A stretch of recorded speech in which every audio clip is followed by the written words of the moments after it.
In summary, the cue triggers a craving, which motives a response, which provides a reward, which satisfies the craving and ultimately becomes associated with the cue. Together, these four steps from a neurological feedback loop: cue, craving, response, reward, cue, craving, response, reward, that ultimately allows you to create atomic habits. This cycle is known as the habit loop. This four-step process is not something that happens occasionally, but rather it is an endless feedback loop that is running and active during every moment you are alive. Even even even now, the brain is continually scanning the environment, predict what will happen next, trying out different responses and learning from the results. The entire process is completed in a split second, and we use it again and again without realizing everything that has been packed into the previous moment. We can split these four steps into two phases: the problem phase and the solution phase. The problem phase includes the cue and the craving, and it is when you realize that something needs to change. The solution phase includes the response and the reward, and it is when you take action and achieve the change you desire. Problem phase, cue and craving; solution phase, response and reward. All behavior is driven by the desire to solve a problem. Sometimes the problem is that you notice something good and you want to obtain it. Sometimes the problems is that you are experiencing pain and you want to relieve it. Either way, the purpose of every habit is to solve the problems you face. In in the table in the table on in the table on the following page, you can see a few examples of what this looks like in real life. Imagine walking into a dark room and flipping on the light switch. You have performed this simple habit so many times that it occurs without thinking. You proceed though you proceed through all four stages in the fraction of a second. The huge to act strikes you without thinking. The urge to act strikes with you uh, the urge to act strikes you without thinking.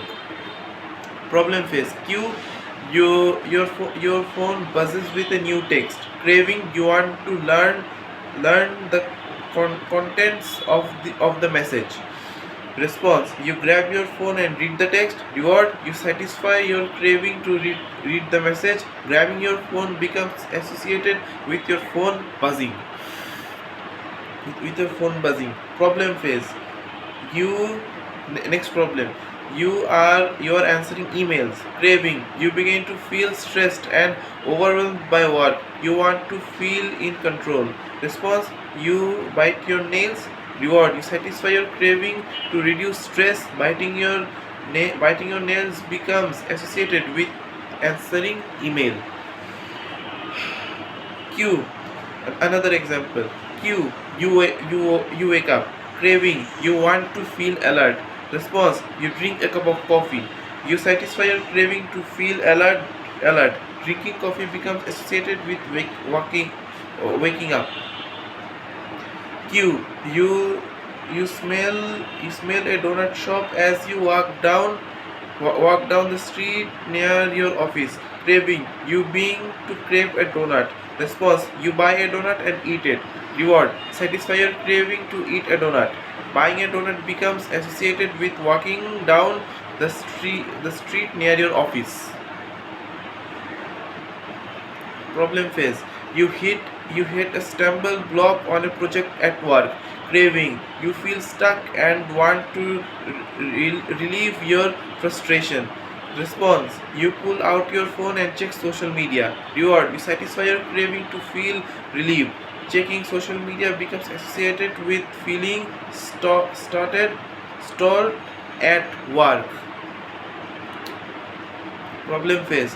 Q. You walk into a dark room. Craving. You want to able to see. Response. You flip the light switch. Reward. You satisfy your craving to see. The light switch. Turning on the light switch becomes associated with being in a dark room. By the time we become adults, we rarely notice the habits that are running our lives.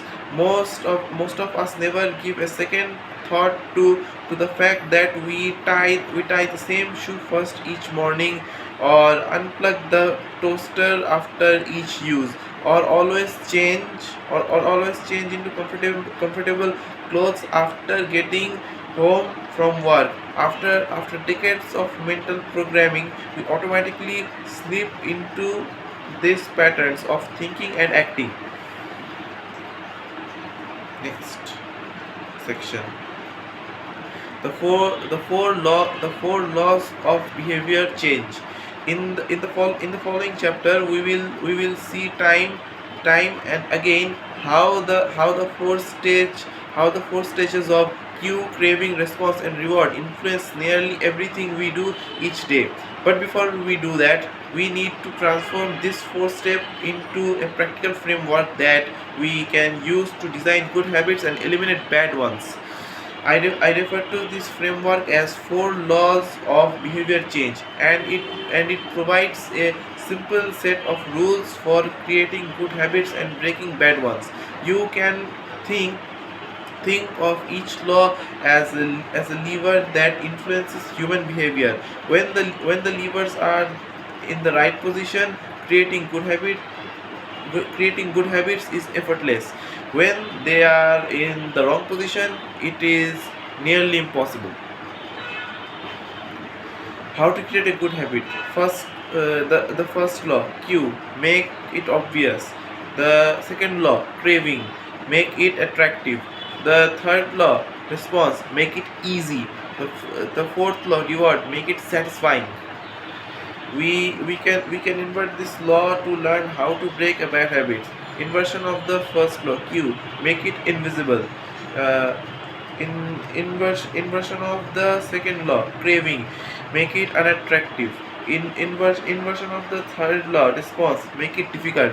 Inversion of the fourth law, reward, make it unsatisfying.